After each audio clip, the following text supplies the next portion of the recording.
Welcome back once again, and in recent tutorials I've been making some noises about doing tutorials on tones.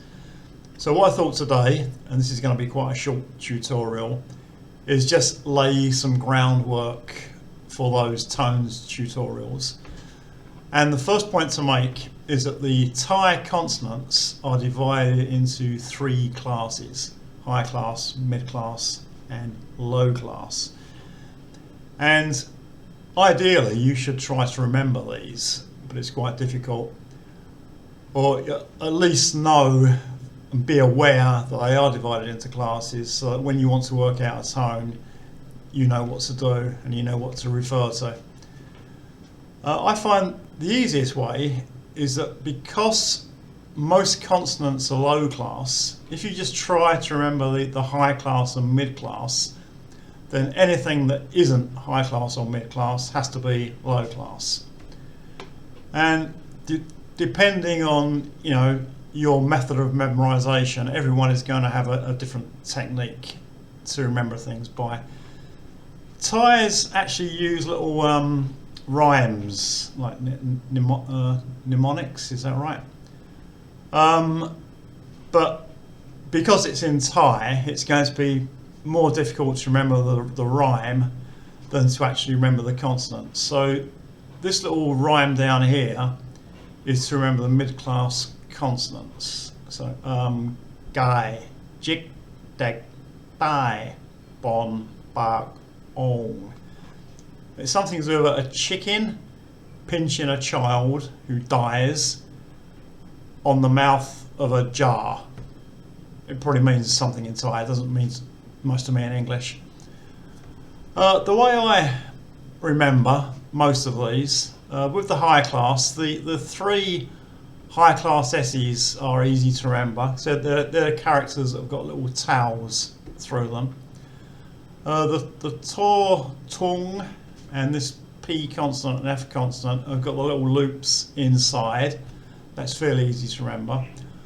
I always remember that ho heap is high class because this is added in front of some words to make the initial consonant high class. And then this second one here is obsolete, so you're not going to see that. And then korkai, chorching, and this tortan, sort of unusual T character. With the mid class, these two characters are the same as these two characters. They're the same class and they make the same sounds. So this door is called door chada, is exactly the same as door dek, but you see door dek a lot and you see door chada very seldom. And this one called door patak is the same as door tao. Same class, same sound. Again, you see door tao a lot and you see this one very seldom. Gorgai, Georgian, the Dordek and Dordao are fairly similar, and so are the Bo Bai Mai and Bo Bla and the Or Ang. So if you can remember all of these high class and mid class, then by definition everything else is low class. And here's the second point I want to make today. And I was reminded of this recently when I did the tutorial that uses this Sara'ai Maimuan vowel. And there's only 20 words that use that vowel, and some of the words use consonant clusters. So I wanted to take a look at the consonant clusters in Thai. So these are two initial consonants that are sort of joined together to make one sound, like we have in English. So goro, like a GR sound, koro, KR, another KR. Bobla is the sound between a B and a P plus an R, and this one is PR, poro. So there aren't actually that many consonant clusters in Thai. But you need to remember, because when two consonants are together that aren't a consonant cluster, you need to add an unwritten vowel, an implied vowel. I'll look at that in a minute. So with these words in this line here, these words all use consonant clusters. So this word, we've got the core war, the KW consonant cluster, then a long R vowel and a yo, yak, Y final consonant, which makes a long I sound. So quai, which is buffalo. This one here, we've got the bob, blah, law, ling consonant cluster. This war wan actually acts as a vowel when it's like this. It makes an ua sound. And the final gorgai consonant makes an unreleased K sounds. This word says bluak, which is actually means termite in Thai. This one here, gorgai war wan, so that's like a GW consonant cluster. The long R vowel and the dordek, which makes an unreleased T sound. So guad, which means to sweep. And what do you sweep with? Well, you're going to use one of these things.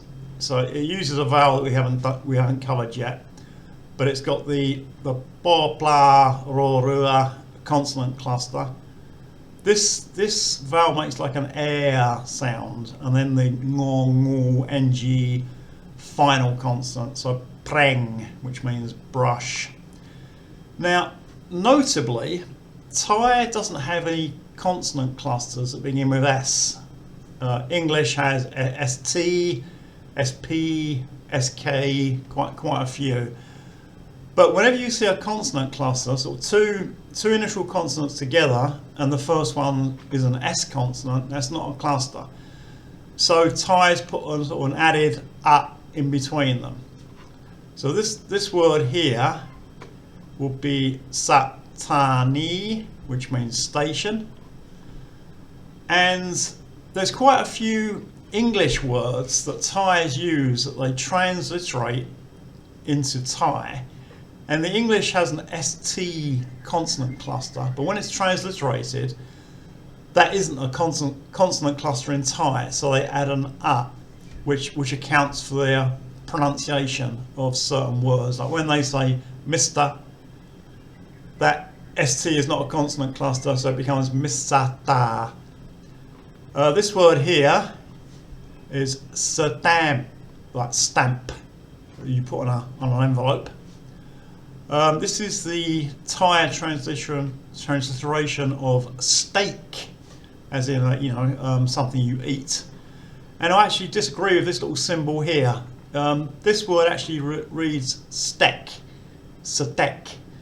If they want steak, they just need to remove this symbol, but for some reason they always spell it this way. And this word here is satika, which is the English word sticker with a Thai pronunciation. Second point to make, when you've got a consonant cluster, as I just said, with the tone rules, one of the very important factors with tone rules is the class of the initial consonant. So think back to the last slide where I showed you the classes of the various consonants. So you need to know the initial consonant class. So when you have a consonant cluster, you use the first consonant in the cluster for the consonant class. And if you need to put either a vowel or a tone mark above the consonant cluster, the vowels and the tone marks go above the second consonant in the consonant cluster. So here we have some examples. So this word here, krung, means half. We've got the ko, kwai, ro, rua, like a KR consonant cluster. We've got one of the short vowels that we did recently in a tutorial, and then the final ng, ngo, krung, just means half. This word, fairly similar. It's again, it's the ko, kwai, ro, rua consonant cluster, and the final consonant is ngong. The vowel is mahanagat, it makes like an English U sound. And this is krang, which means times. So if you want to say, you know, I did something twice, you would use song krang, like 2 times, 3 times, sam krang. And this final word, there's no tone mark, just a vowel. So the vowel goes above the second consonant in the consonant cluster. It's the bo, bla, lo, ling consonant cluster. We've got a short I vowel, and then again we've got the final consonant ngong, the ng, bling. And this is the Thai word for leech, one of those nasty things that might attach itself to you in water and suck your blood. And in Thailand, especially at the Thai Noi Wetlands Reserve in Patalong, which is about an hour and a half from where I live, I've seen lots of very big leeches in the water. Thank you once again for watching, liking and subscribing. If you have any comments, questions or other feedback, please leave them below.